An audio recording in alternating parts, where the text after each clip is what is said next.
When 50 Cent walked out of the recording booth at the Hit Factory, he didn't know he was stepping into a death trap.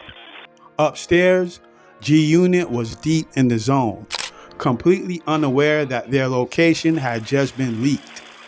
With their guards down, they had made a fatal mistake, and their enemies was already in the building, ready to blitz.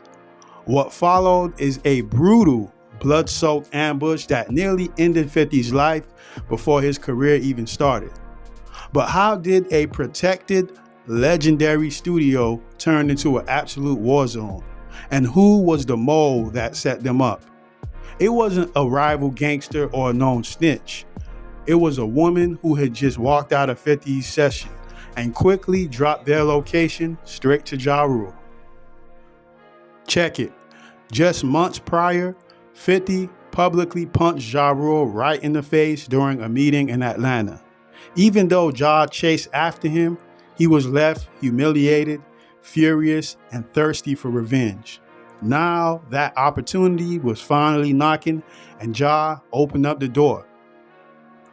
Ja rounded up every single troop available to confront 50 upstairs. It wasn't a coordinated hit, it was a frantic scramble.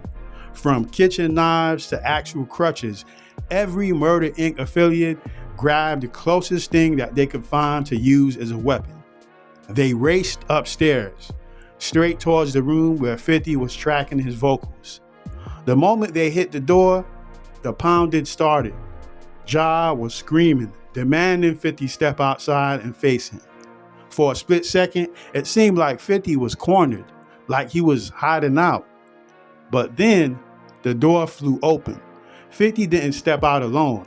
He emerged with the entire G Unit roster backing him up. And in that tight, narrow hallway, all hell broke loose. Ja Rule and his affiliates immediately started swinging their knives, crutches, fists, whatever they had on hand. The number of them overwhelmed 50 and his entourage. The situation was getting desperate, so 50 escalated things to another level.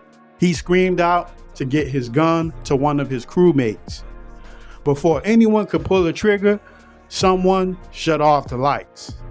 Complete darkness. And a total melee followed. 50 started throwing heavy studio speakers into the dark while Ja blindly swung his crutches and hit 50. In the midst of the war zone, the blades came out. A DJ was stabbed directly in the chest. 50 was punctured somewhere in his side. In a matter of seconds, the Hit Factory transformed into a bloody battleground. As the bloody fight raged on, it seemed like 50 was nearly tapped out. But instead of surrendering to his sworn enemy, he fought like hell to maneuver through the narrow hallway, breaking clean. 50 finally made it downstairs, and that's when he crossed paths with the one person who could help him. A man who today is one of his biggest enemies, Benzino. Benzino was completely caught off guard. He took one look at 50 and he could tell that he had just been through a fight. Then he noticed the blood. Realizing the situation was critical, Benzino didn't hesitate. He quickly called a rental car service to secretly smuggle 50 out of the building and straight to the hospital.